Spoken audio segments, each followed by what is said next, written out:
Welcome to the Success Story Podcast. I'm your host, Scott Clary. On this podcast, I have candid interviews with execs, celebrities, politicians, and other notable figures, all who have achieved success through both wins and losses, to learn more about their life, their ideas, and their insights. I sit down with leaders and mentors and unpack their story to help pass those lessons on to others through both experiences and tactical strategy for business professionals, entrepreneurs, and everyone in between. Without further ado, another episode of the Success Story Podcast.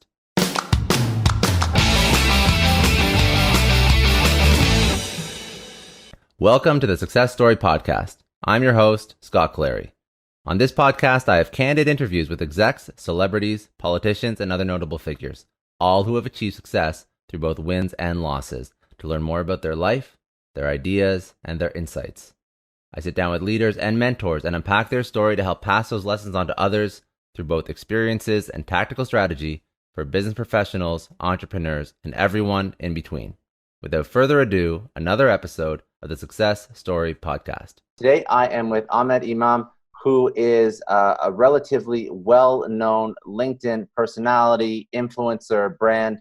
Now, what Ahmad's currently doing, he's working with the world's greatest speakers, thought leaders, business minds, and he is an ambassador that provides opportunities for business leaders. So we're speaking about Tony Robbins, Gary Vaynerchuk, Sir Richard Branson, and he helps facilitate and bring these events to life for all these prolific speakers.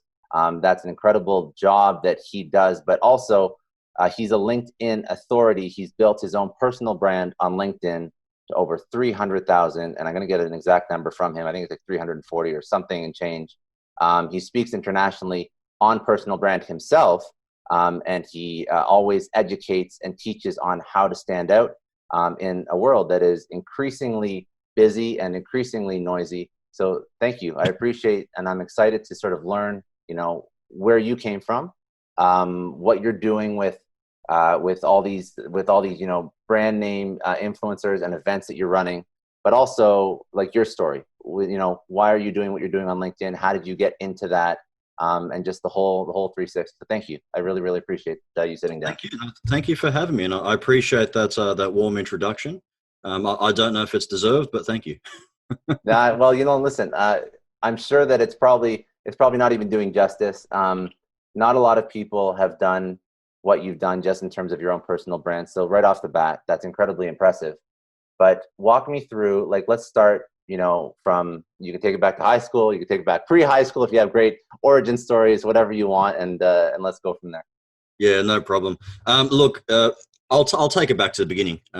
So I was actually born in Egypt. My background is Egyptian. Both my parents Egyptian, of course. We immigrated to Australia when I was about 4 years old. And when I arrived in Australia, I actually couldn't speak a word of English.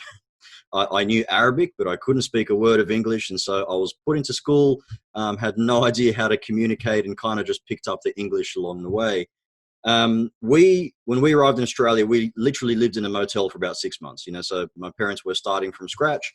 My father had a PhD, but, similar story to a lot of immigrants, once you arrive in a different country, sometimes it doesn't translate. And so we had very humble beginnings. When I started school, probably when I was about 5 or 6, I felt very different. I mean, I looked different, I sounded different, and I just felt very different. I called my school years the pain years or the awkward years. And I experienced a lot of bullying during that time. In fact, I was bullied for a good 10 years because of the fact I was different and I looked different and I sounded different. And it really affected me at that time. And as we know, when we're children, especially up to the age of, let's say, 15 to 16, that's when we're developing a concept, an idea of who we are in this world. And so the bullying led to really, really low self-esteem and low confidence.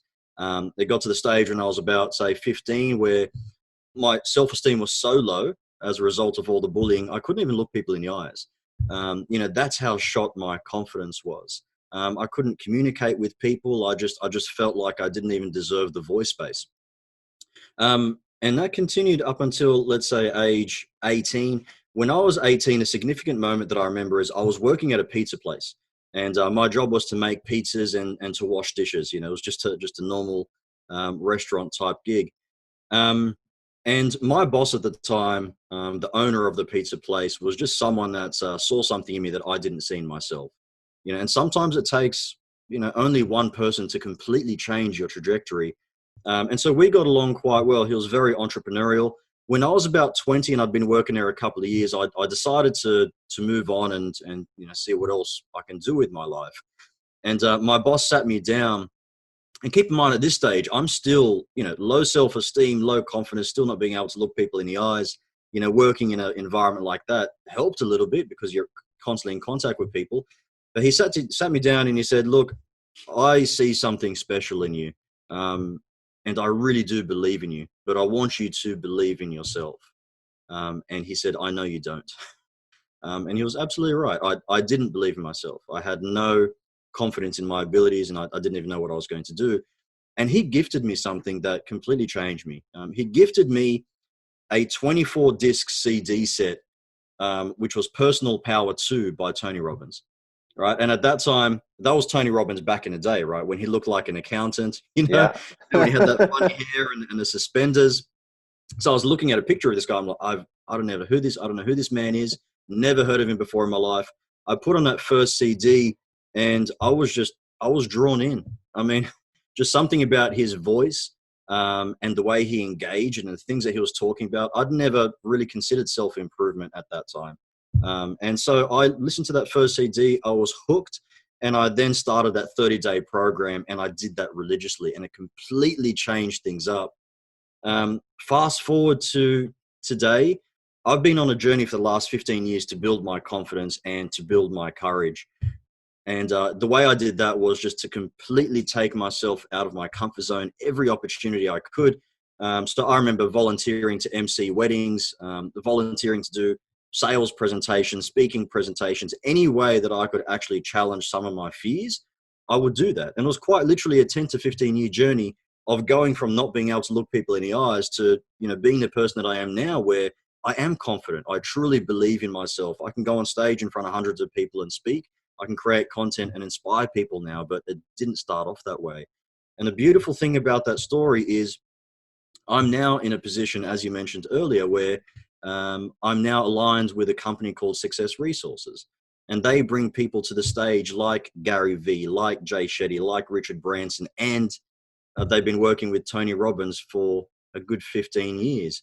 So to start my journey in self-improvement with Tony Robbins and to end up in a position that I'm at now is just incredible. Sometimes I've got to pinch myself.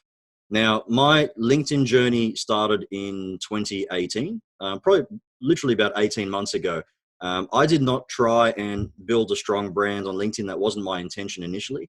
My intention was to actually go outside of my comfort zone, create content, and put myself out there to challenge myself, just like I would with anything else. But what happened was incredible. I would put out a video, and mind you, my very first video took me about 1 hour to record a 47-second video. You know, that's how scared I was of content creation, putting myself out there because it was new to me. Yeah. But LinkedIn is a very forgiving platform.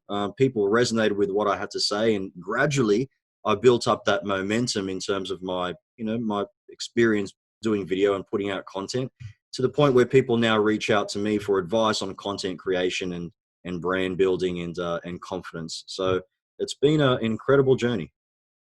So it's a beautiful story. I appreciate that. And tease it up. And I've actually heard the story from several other individuals that have spoken about Tony Robbins' early works. And I don't think I've ever realized until I started speaking about people's personal journeys how much of an impact he has. But it shows you that when you are confident in your message and you're confident when you put out there, and what you put out there is authentic, and it can really literally change someone's life. And like you're like quite literally living proof of that.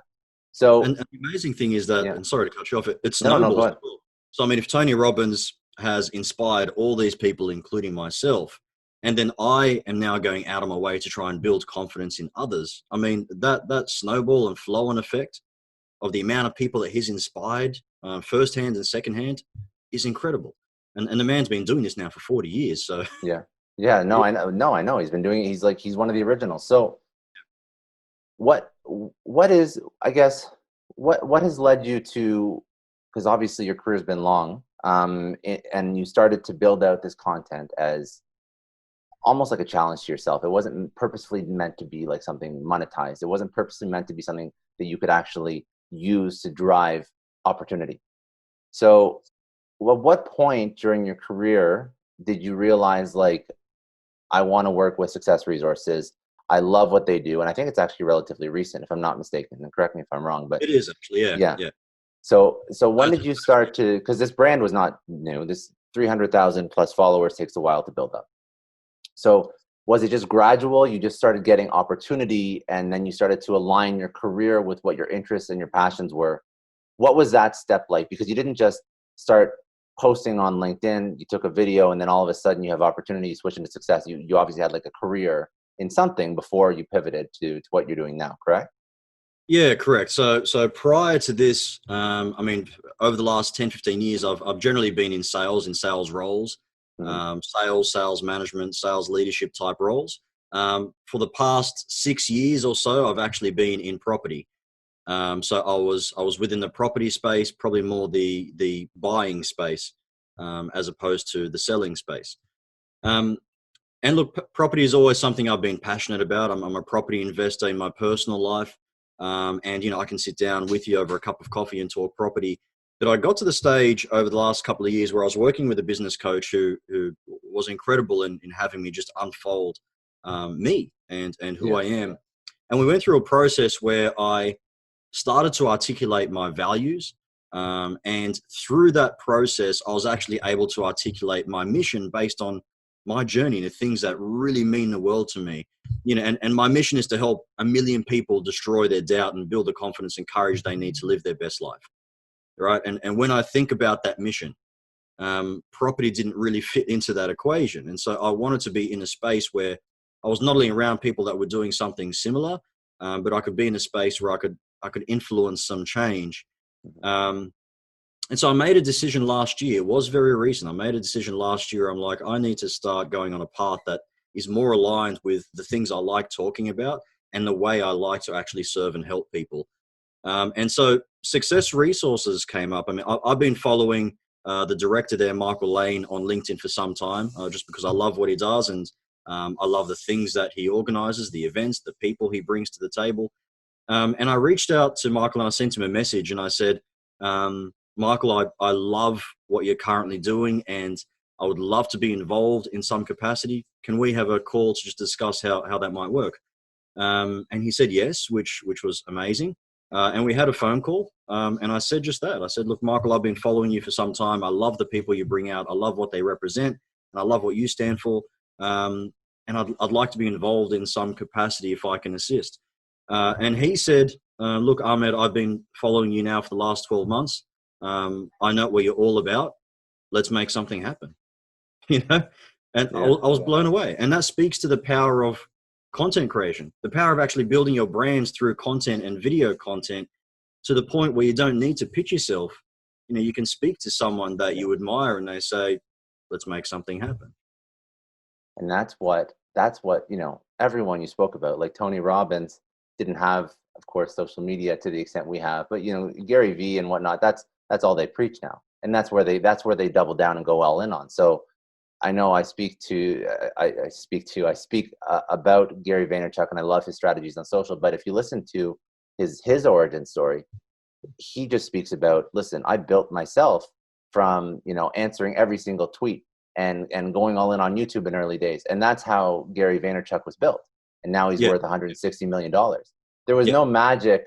Like, he didn't have a famous family. He didn't have. He had a family owned wine business, but that wasn't going to retire anybody to any extent until maybe he built it up a little bit. But his brand, his name, that allowed him to launch like VaynerMedia and allow him to turn VaynerMedia into like one of the largest marketing companies.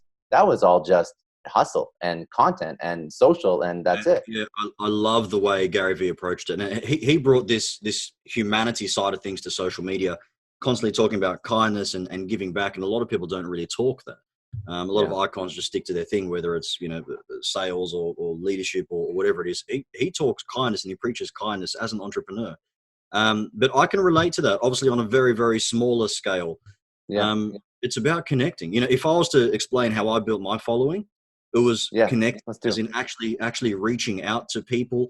I can't tell you how many days I've fallen asleep trying to respond to people's comments just because I'm appreciative of the fact that they've responded to my post. So actually connecting on that level. The next thing is engaging as much as you can. So I spent a good 30 minutes every single day. And on when I first started, I mean, it was a good couple of hours just engaging on other people's posts. Liking and commenting on posts that I saw in the newsfeed from people that I didn't know and some that I did, to try and show support to them, but also try and work with that law of reciprocity. When they see my post there, they're then likely to engage as well. And I did that religiously and consistently. The next thing was posting. I had a very consistent posting schedule.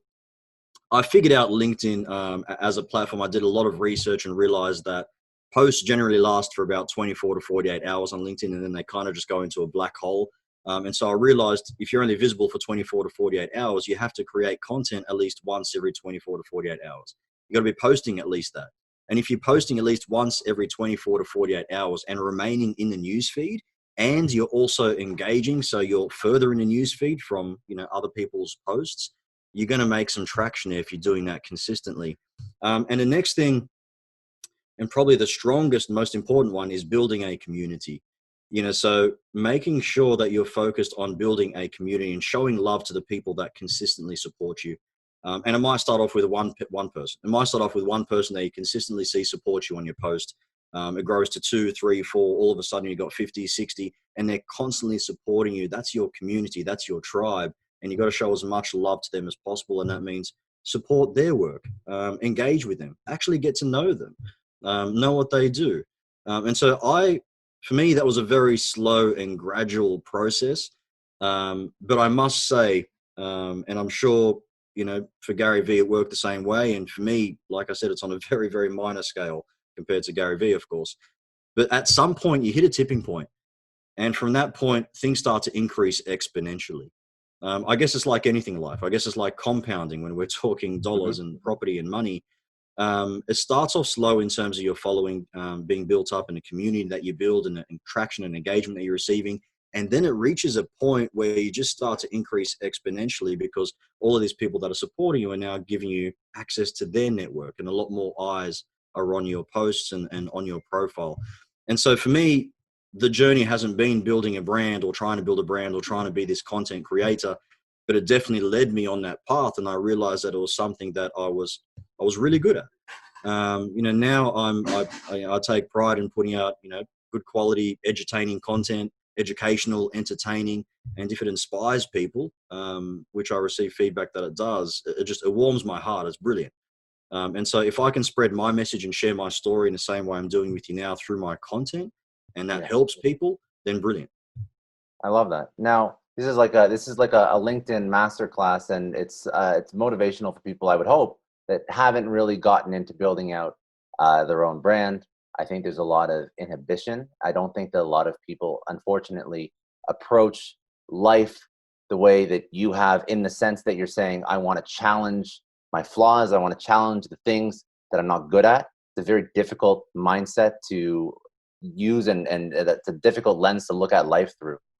So how do you make it a little less scary when you're first starting, so that it's not this huge, enormous, 300,000 people, holy shit, how do I ever even communicate with 300,000, let alone 10,000, let alone 100, right? And it seems like it's like monumental task. It's like, posting 5 times a day, or posting 3 times a day, or I don't know how to write copy. I don't know how to do graphic design. God forbid I have to make a movie or a film. So where do you start? What would you recommend? Okay, so I've spoken to a number of people, and where they procrastinate the most, or the thing that prevents them from starting, is actually either a lack of confidence, as in a fear of being judged, or a fear of putting yourself out there. What do I even talk about? Or they have a lack of content ideas and topics, and again, they don't know what to kind of touch on. Should I keep it simple? Should I keep it complex? They don't know how to edit content, or what that even looks like. There's a number of reasons that people don't start, but majority of reasons, surprisingly, is actually just a lack of confidence in relation to putting out content and what that would mean in terms of being judged and putting yourself out there, which I completely understand and relate to. my message is this. Nobody actually cares what you look like. Nobody cares what you sound like, but what they do care about is your message, right? So if you have a message that you know can actually help someone, and it could be anything. It could be a message related to your niche, it could be a message related to confidence like I speak about, whatever it is. If it's a message that you know can help someone, you've actually got the obligation to share it. And it was actually Tony Robbins that said, when you're looking through the lens and being self-conscious and worrying about the way people are going to perceive you, it's actually a kind of selfish thing to do, you know? And if that's preventing you from spreading a message that you know can help people, then that's why you've got the obligation to share it. So my message is to actually share your message and focus on your message, as opposed to focusing on yourself and what that might look like by putting yourself out there. And the best way to do that is if it's LinkedIn, for example, and you're looking to create content, speak to people in the same way that you speak to your clients. If you're having a one-on-one, face-to-face coffee with one of your clients and you're just talking about you, your journey, and the services and offering that you have, content creation is no different. Talk to people as if you're talking to that person just one-on-one, as if there's someone sitting in front of you having a coffee and you're just talking to them organically. And that's the way you actually connect. Now, in addition to that, if you want to actually put something out with some substance, make sure you understand your audience. Who is your audience? You know, are you actually selling a local product, or are you selling a global product? If you're selling a global product, you know, building a global brand and audience might be nice for some dopamine hits, but it's not going to do anything for your business. You know, so you got to think about where your brand is and what your brand looks like in the future. My brand right now is global, and I want to target my audience globally. I've got a global offering in a number of capacities. So that's now important to me. So once you understand your audience, you'll then be able to hopefully understand their pain points, understand what problems you're trying to solve for them, understand what questions they're actually asking, and then you can put out targeted content that actually answers those questions, as opposed to taking a blind shot in the dark and coming up with a content idea and going, yeah, I hope that hits the mark. You can actually do a lot more research. We know we've got the luxury of Google right now, where we can literally type in anything and find out what people, your audience, your target audience, are actually asking.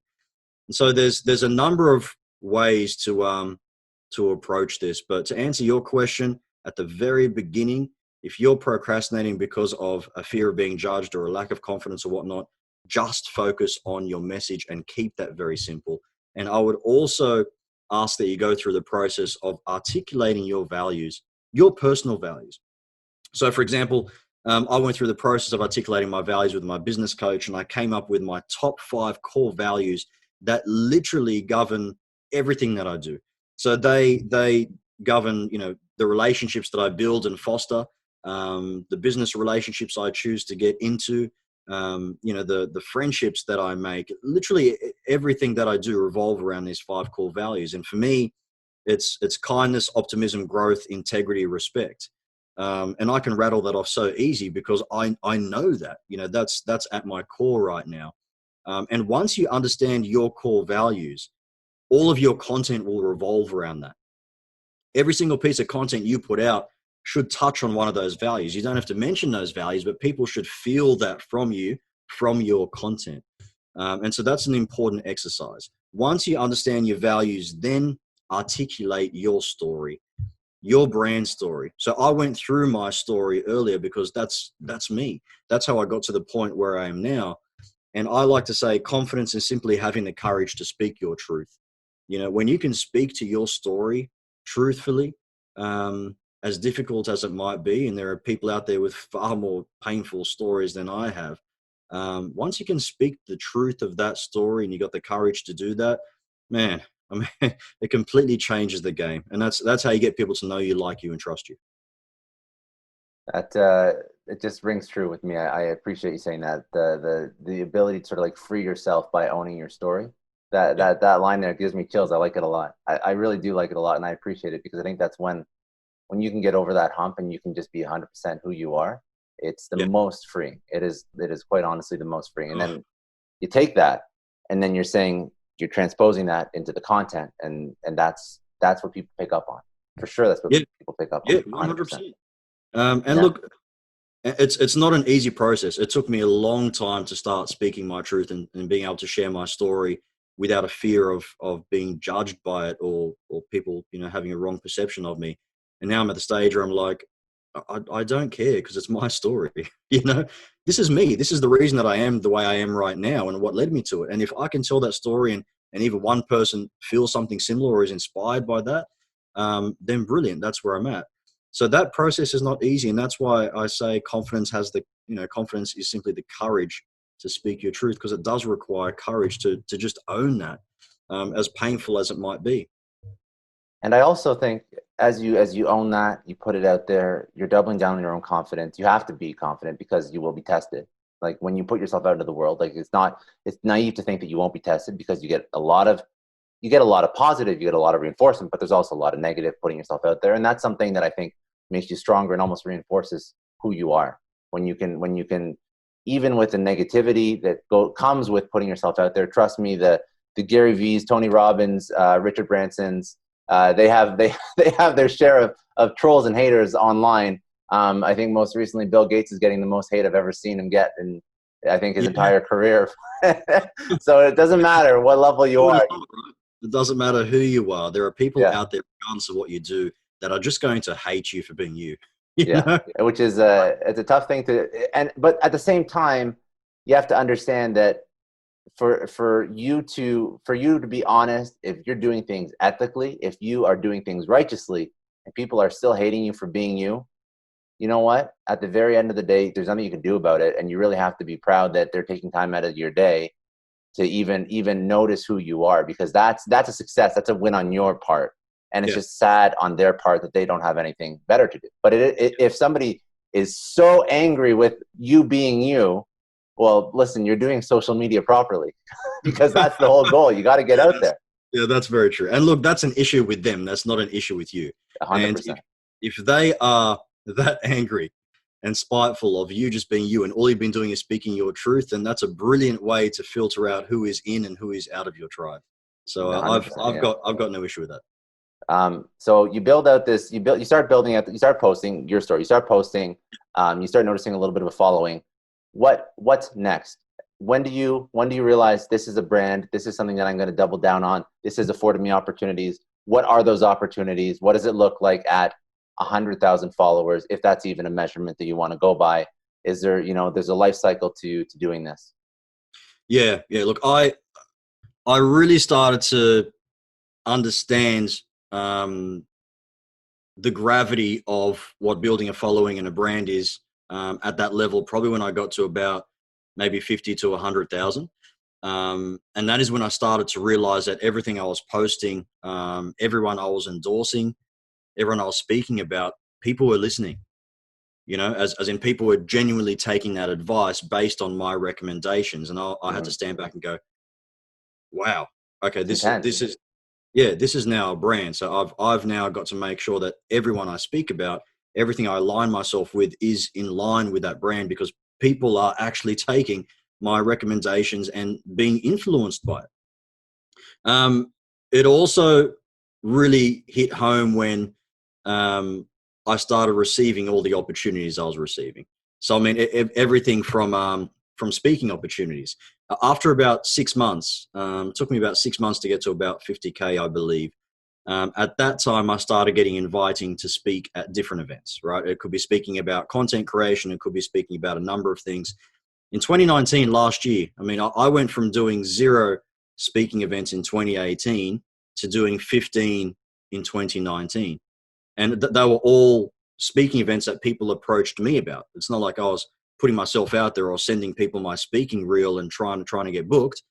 These were people that approached me. Some were paid, some were not paid. And to be honest, I didn't actually care at that time, because I was building my brand and I was trying to understand exactly how I can serve people. So speaking opportunities is one. The ability to network on a global scale was just incredible. The amount of friendships that I've been able to build, as in genuine friendships with people overseas in countries that I haven't even been to, has been incredible. And so when you're going to these events, speaking and networking, all those people then, if they like you, become part of your tribe. They then spread that message to other people. When people are seeing you create content online, people globally are reaching out to you and they're spreading your message to their network. So networking is a big one. Powerful collaborations, right? I did a collaboration with a good friend of mine from the States. We put out a video called "The Most Epic Music Video in LinkedIn History," right? I actually think I saw that. I remember. I didn't realize it was you at the time when I saw it. It was a while back, but yeah, I do remember that. It was a while back. It was probably I think it was maybe mid last year. I can't even recall now. It started off as a project that was just fun. I mean, it was I put out a few videos where I actually rap on LinkedIn, just tongue in cheek type content. And a good friend of mine now, wasn't a good friend of me then. He's a good friend of me now. Reached out to me and he said, "Look, why don't we collaborate? You can rap, I can beatbox. Let's just do something fun in goodwill for LinkedIn." And so it started off as a very harmless small project. And as we started working on it, we thought, you know what, this is actually got some legs. And we started getting a lot of people involved. So we actually got 70 other people involved, as in 70 other people involved in a project where they would do a quick cameo within the actual music video. And we were actually able to get some pretty big hitters involved in that project. So we were actually able to get Damon John to cameo in the video, and we're able to get Claude Silver, Gary Vaynerchuk's chief heart officer as well. And when they agreed to do that, it completely changed the game. At that point I was like, holy moly. You know what I mean? Like, this has gone from being just an innocent video to now featuring some pretty powerful people. And so we put that video out. We were very, very proud of it. That video went viral. It got about 200,000 views. And look, this is LinkedIn, mind you. We're not talking YouTube. 200,000 on LinkedIn is pretty decent. And it ended up getting the attention of Inc. and Forbes, and we actually featured in Inc. and Forbes for content, which was incredible. So powerful collaborations is one. I started getting invited to podcasts and interviews. I mean, just like having the pleasure of being on this podcast with you, but it just became a lot more frequent. Now I can probably say I get invited to maybe about 3 or 4 podcasts per week, and get invited to at least a couple of interviews per week. And that's consistent, and that's just as a result of the brand that I built, and the more following that I had, the more that increased exponentially as well. So I mean, I've done podcasts with numerous people. I've got requests to interviews with numerous people. I got invited to speak at VidCon. VidCon, for those that don't know, is the largest online video tech conference in the world. And I got invited to speak at VidCon to speak about content creation as a result of my presence and content on LinkedIn. You can influence movements, and this is the incredible thing. So, I mean, late last year, we had a situation in Australia, I'm sure you remember, which was the bushfires. Yeah. Right? The bushfires, destroyed not only a lot of the land here, but also killed a lot of the animals, and killed a lot of people and left a lot of people homeless. And so you can influence movements when you have a large following, and that's probably the most incredible part. So we put out a movement called #DanceForDownUnder, where we try to raise as much money as we can. And all you had to do was put out a piece of content of you dancing to the song, "I Come From a Land Down Under," right? "I come from a land down under." And we had people dancing to that song. And when we put out that hashtag, me and a number of other LinkedIn personalities from Australia, the response was incredible. Like, we had maybe 50 or 60 people from around the world dancing, not just dancing, but dancing on LinkedIn, and it's not TikTok. It's not TikTok. We're talking people that are professionals here. So really jumping out of their comfort zones. And in doing that, they were able to, raise funds and support that, as well. Other things I've experienced is, like I mentioned with my situation with Success Resources, you can bypass interviews if you have a presence. And I started noticing that. Also started noticing people approaching me, asking me to work for them, or having a discussion about that. You get more leads.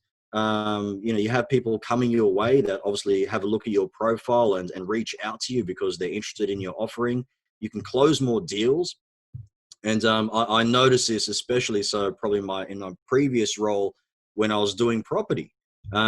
I had built that social proof because I was putting out content at the time about property and positioned myself as an authority. I found that people, when I first was speaking to them, were probably about 50, 60% through that decision-making process. Like, all I had to do was really just have a chat to them. And, I personally had to align with what they saw, and they were more or less sold, which was incredible. So, I mean, the benefits have been just unbelievable. And if I tell you that my life has changed as a result of content creation, I'm not exaggerating. It literally has. But to answer your question, it probably all started when I hit about 40 or 50,000 followers, and I started getting that traction and engagement. And yeah, I just kept that consistent. So it's been incredible, mate. Yeah, no, really good job. And I've heard similar, and I think that I just wanted to bring that out because, and I want to bring out when it started, because 6 months is not a lot of work. First of all, I don't mean to diminish, obviously, but in all seriousness, in terms of having any sort of opportunity after a 6-month mark, there's not much else you can do in your life where 6 months later someone's approaching you to speak on a topic or to discuss a topic. So it shows you how even though in 2020, where social media has been around for quite some time, it's still something that people don't truly, I find, take advantage of properly. And professional space is a big one. So professional space is a spot where we're aligned. We're 100% aligned. I think that doubling down on LinkedIn, you could be somebody who wants to be a content, you want to be a brand, you want to go out there, you want to be your own name, or maybe you just want to close some more deals. But you don't have to go all the way. You don't have to go all the way, but you can start and you start. I see the sales influencers, I see the marketing influencers, and they're killing it. And they're hosting events, and they're driving. And you see the companies leveraging that. You see all the forward-thinking companies leveraging these sales influencers to launch these online webinars and whatnot. And you have the keynotes that are the people that you see on LinkedIn posting all the time. And those are the people that are getting the jobs, that are driving the business, that are basically leading huge multi-million-dollar commercial operations and marketing campaigns. So it's this is where it's at right now. I mean, and especially so for professional content, because it hasn't really gone viral in the professional content space. I mean, we've seen the Instagrams, we're seeing the TikToks, we've obviously seen the Facebooks. That what I call edutaining content, where it's educational and entertaining at the same time, hasn't really kicked off as yet, and we're just seeing the evolution of it now on LinkedIn, which is seriously exciting. So I actually can't wait. But it doesn't matter if you're a business owner, an entrepreneur, an employee, you've got a local business, you've got a global business. Everybody can benefit from content creation because it just has that many benefits. And it seriously does position you as an authority. Not to mention, it's free marketing. It's literally putting yourself out there for free. It costs maybe sweat equity, maybe the time for you to actually, create that content and edit it and whatnot. But you get to position yourself as an expert in your space, and that gives you a number of other benefits. The social proof, like I said, more leads, you close more deals. Not only that, it validates your customers' decision to buy from you. Because if they buy from you and then they see you out there putting out content, people responding and appreciating your content, they know that they then just bought from an expert, and you've got yourself a loyal client. It makes you a master.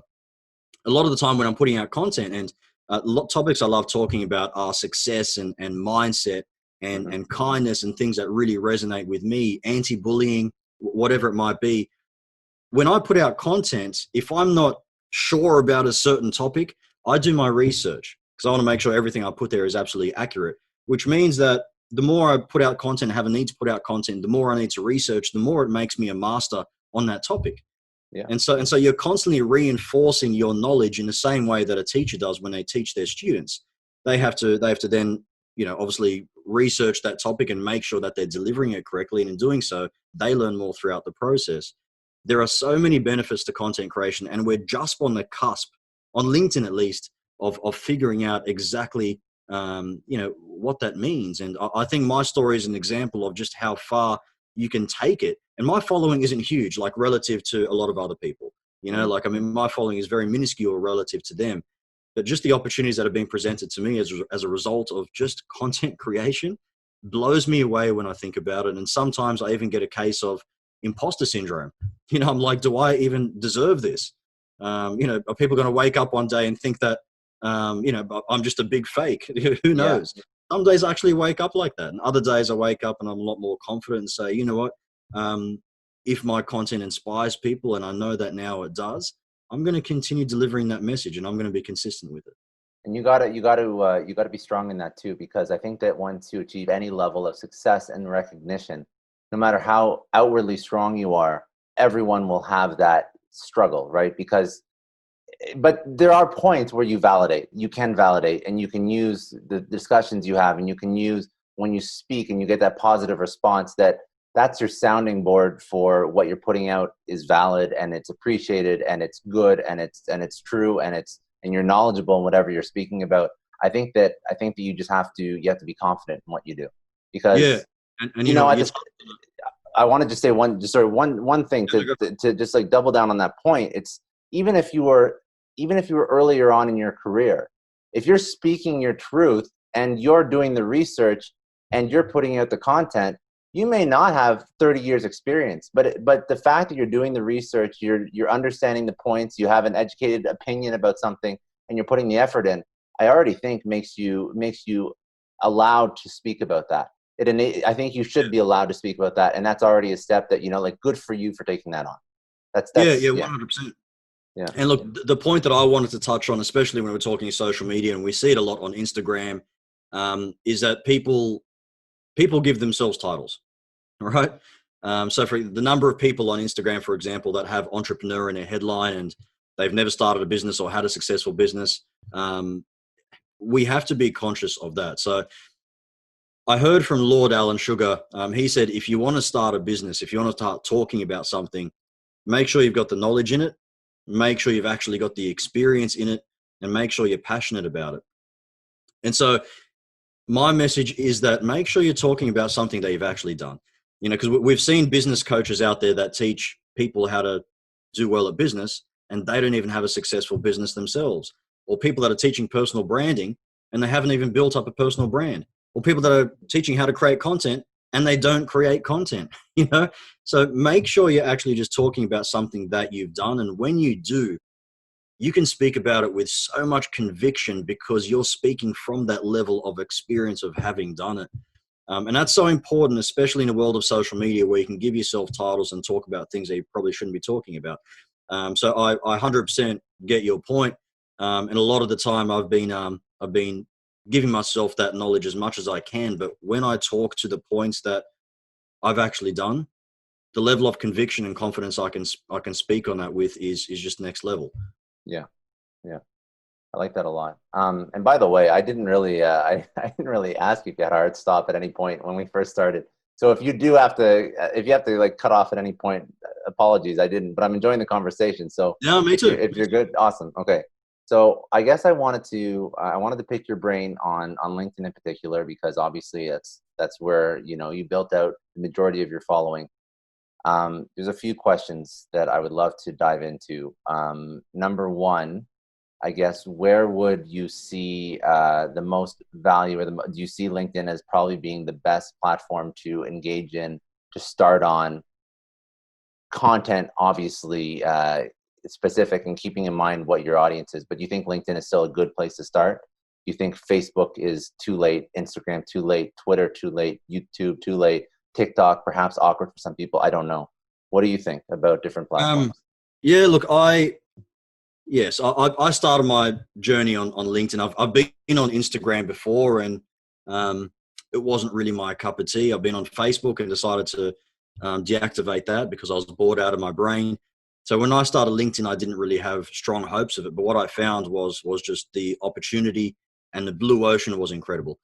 So there's a number of statistics that I can rattle off. I mean, and Gary Vee talks about it all the time. LinkedIn is now the Facebook of 2011, 2012, where they're just on the cusp of just growing and blowing out exponentially. My mindset from a social media standpoint, and when people approach me, they're like, if I was to just pick maybe one or two platforms, what platform should I pick? Right now, if I was to give my opinion, I would actually say, and it completely depends on what you do and who your audience is, for me and for people in a similar position to me, and anyone professionally for that matter, in any profession, I'd probably say LinkedIn and TikTok. And TikTok might surprise a lot of people because LinkedIn and TikTok are probably polar opposites. But my rationale there is LinkedIn right now has 600 million users with 1 million people posting per day.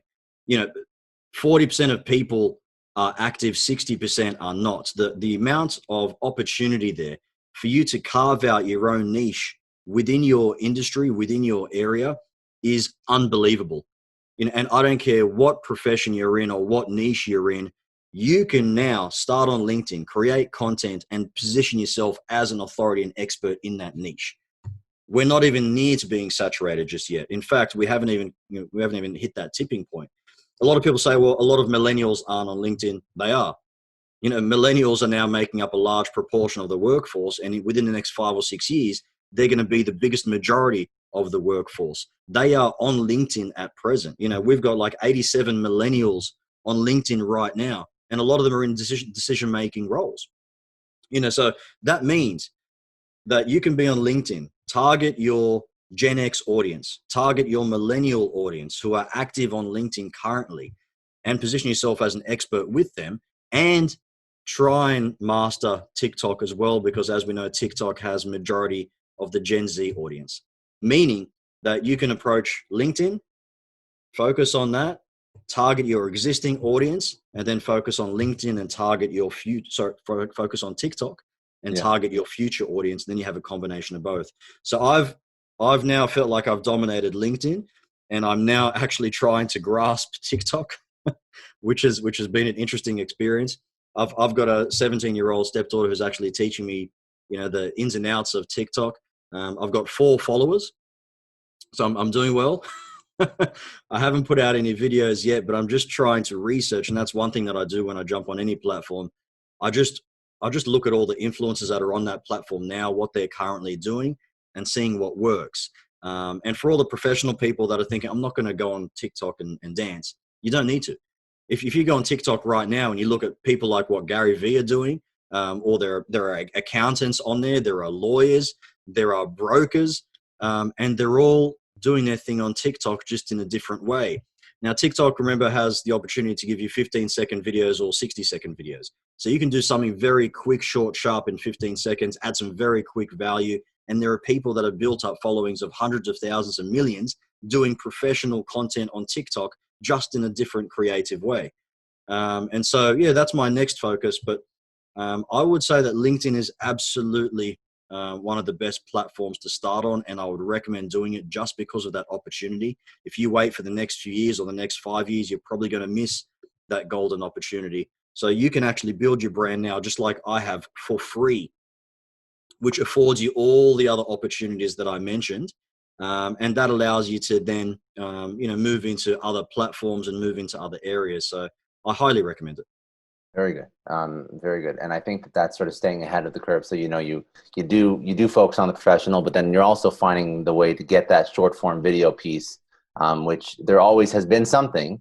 There's always been some way of, Vine was very popular, went away. Now TikTok, very popular. Yep. So there's always that type of content is going to be relevant.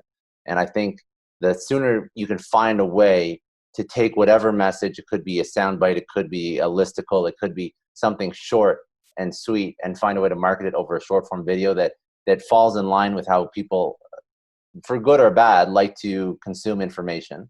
That's just the way people are. You're going to be successful if you can figure that one out. So and just dive deep in there. Like I said, I've been creating content for X amount of years now. I'm confident in creating content, but going into TikTok, I feel like I'm just starting in a new school. I haven't made any friends. I have no idea what's going on. But I'm willing to take that challenge, whether I succeed or fail. But jumping on the platforms that have all the opportunity in the world, and keep in mind, TikTok in February of this year outperformed WhatsApp, Facebook, and Instagram. It's now received over 2 billion downloads. That's incredible. 2 billion downloads, like a quarter of the planet. Downloaded TikTok.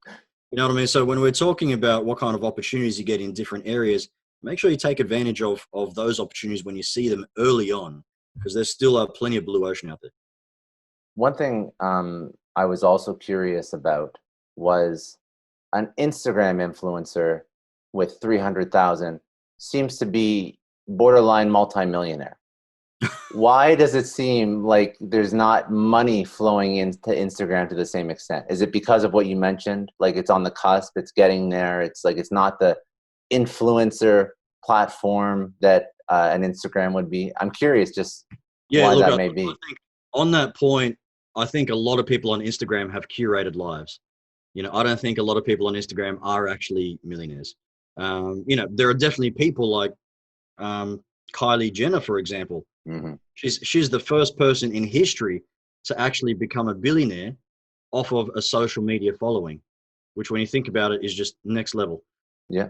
But I mean, there's a lot of fake lives on Instagram. There's a lot of curated lives, and I've seen a lot of documentaries and even just YouTube clips about people just opening up and talking to that. But yeah, look, Instagram is very much in the influencer marketing space.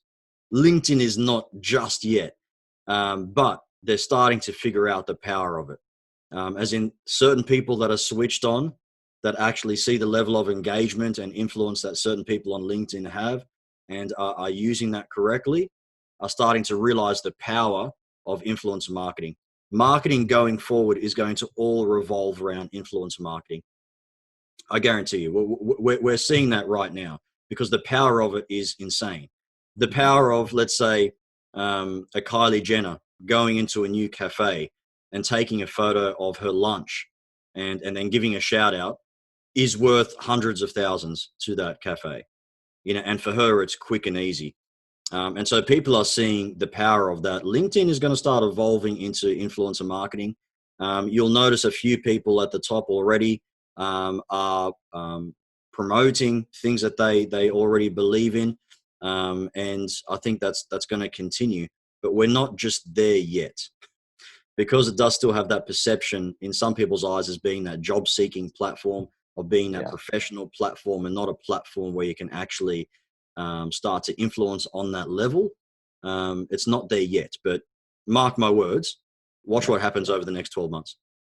And I think it's smart to keep that in mind, because so people look at it as a professional level or a professional platform, but think about all the companies that advertise to professionals. Think about all the software companies that want to get their, you're not going to see a San Francisco unicorn advertising on Instagram paying someone $100,000 for a post, because there's nothing to post. But you can be damn sure if they know that you're tapped into a group of decision makers at all these Fortune 500, Fortune 100 companies, and they're listening to everything you're saying, they're going to tap into that, and they're going to want those kinds of people to it's not going to be a picture. It may be a video, it may be copy, it may be, a link, an affiliate link, whatever, but it's not going to be a nice little picture. And there's a lot of money in tech. I don't think anyone's saying there's no money in tech. Yeah. And you touched on probably the most brilliant point there, and that is the number of senior level executives, business leaders, people that have wealth, people that are decision makers on LinkedIn compared to other platforms is insane. So there are 90 million people on LinkedIn that are actually senior level executives and senior level influencers, and 63 million that are actually in decision making roles, right? So I mean, when you've got influence over those people, and you can potentially promote to those people, the power of marketing for that is enormous. No, I even see it with the paid advertisement campaigns. Like, not even influencer marketing, but paid advertisement campaigns on LinkedIn, and the amount of granular targeting that you can do to hit VP level at this company that has been there for 4 years, and all these different types of things that is like a marketer's dream, to be quite honest. I think that's gonna double down and fold over to all the influencer marketing. No, that was very good. I appreciate it. A lot of insights, and I'm a big fan of understanding and learning LinkedIn. So I appreciate you coming on and speaking to your reality and your thoughts on it. Is there anything that was there anything about LinkedIn content creation marketing? Because we've gone through a lot of stuff and I can't remember everything that I wanted to bring up, but is there anything that you thought that we missed or didn't touch on that you wanted to speak about in terms of content creation, LinkedIn, brand building, that kind of thing? No, look, not off the top of my head. I think we touched on a pretty good spectrum of topics there. I would just reinforce the power of content creation and for people to take advantage of that. It's just the opportunity now, and I can't stress this enough, for you to actually change your life and the way you do things through content is now at a stage that it's never been at before. And LinkedIn is just a platform for you to be able to do that on. There are a number of platforms you can do that. There are people on TikTok right now with 1 million followers that are 16 years old and now getting brand deals worth hundreds of thousands of dollars. So, I mean, the power of social media right now is at its absolute peak, and LinkedIn hasn't even reached that peak just yet. So, yeah, my message is take advantage. Good, good. Now, for you, what's next? What's your next steps in your story? You know, you're working with all these, these incredible people to deliver their messages. You know, brokering that knowledge to people through events and whatnot. You're building out your own brand. What do you want to do with your life next? For Ahmad Imam, it's all about trying to achieve my personal mission, and that revolves around helping 1 million people build the confidence and courage they need to live their best life. Initially, I'm going to do that via content creation. I want to teach people to embrace themselves and create content, but also make content fun, because it is fun. A lot of people see content creation as a chore. It's a bore. I don't have the time for it. But once they understand how fun it can actually be, and the fact that it's actually a game, and when you think about it as a game where you just start off at level 1 and you gradually grow your skill set, you go to level 2, level 3, level 4, and that's literally all that I've done. And when you think about it as a game, you start to, lose, all those fears that you associate with putting yourself out there with. That's what I want to focus on. So I want to focus on being a confidence and content creation specialist, and assist as many people as I can through both of those things. Very good. To close this, I like to ask a couple life lesson questions. One of them being, if you could tell your younger self one lesson over your career, what would that be? That would help you get to where you are faster. The best piece of advice I received was actually from Wayne Dyer, the spiritual coach and speaker. And he said something that still hits me to this day. And he said, don't die with your music still in you. Right? And everybody that's listening to this and everybody that hears that, they know what that music is. Because as soon as you hear that, something pops up in your head. And whether your music is painting, or whether it's fixing cars, or whether it's, singing to a group of people, or creating content, or whatever it might be, don't die with your music still in you. And when I started off this self-improvement journey, when I was at my lowest in terms of self-esteem, I wish I heard that advice then, because that probably would have made me expedite my journey. I was fearful. Powerful line. It's a very powerful line. I love that line. Yeah. That's right. I didn't mean to interrupt. You said you said you were fearful, and that's what sort of pushed you over to do something. Yeah, look, I was absolutely fearful of just chasing what my genius was, and I knew what my music was, and it was more or less creativity and speaking and those kind of things. But I had so many fears because I've been conditioned to feel fear, and conditioned to feel that what I have to say is not really of any value. And so I wish I knew that early on, and it would have expedited things, but I live by that now.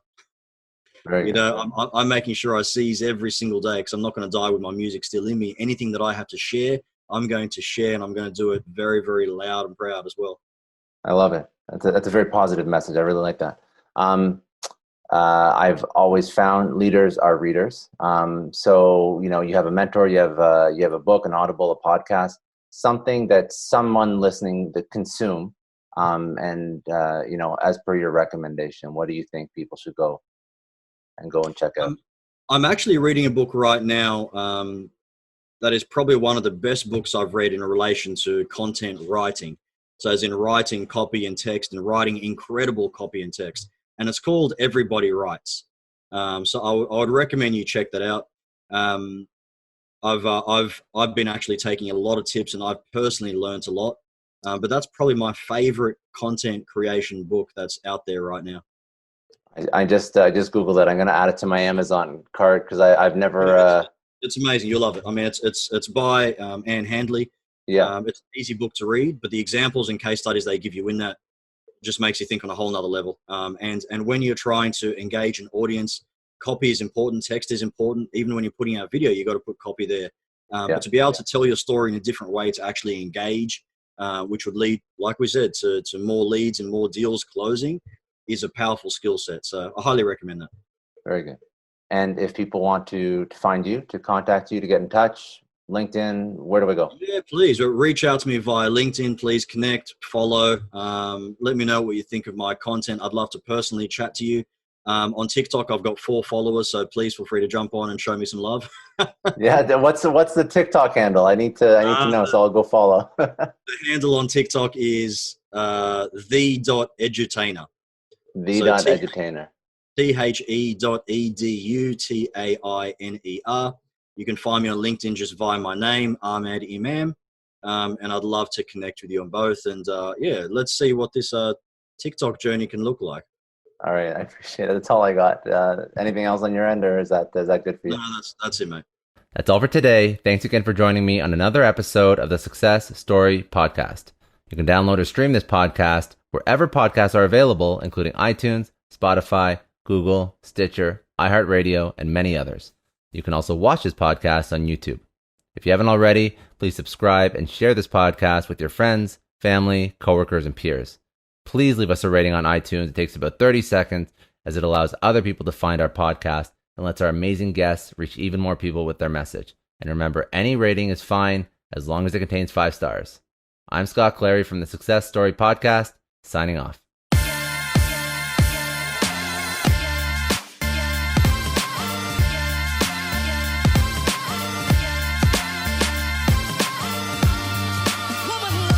That's all for today. Thanks again for joining me on another episode of the Success Story Podcast. You can download or stream this podcast wherever podcasts are available, including iTunes, Spotify, Google, Stitcher, iHeartRadio, and many others. You can also watch this podcast on YouTube. If you haven't already, please subscribe and share this podcast with your friends, family, coworkers, and peers. Please leave us a rating on iTunes. It takes about 30 seconds, as it allows other people to find our podcast and lets our amazing guests reach even more people with their message. And remember, any rating is fine as long as it contains 5 stars. I'm Scott Clary from the Success Story Podcast, signing off.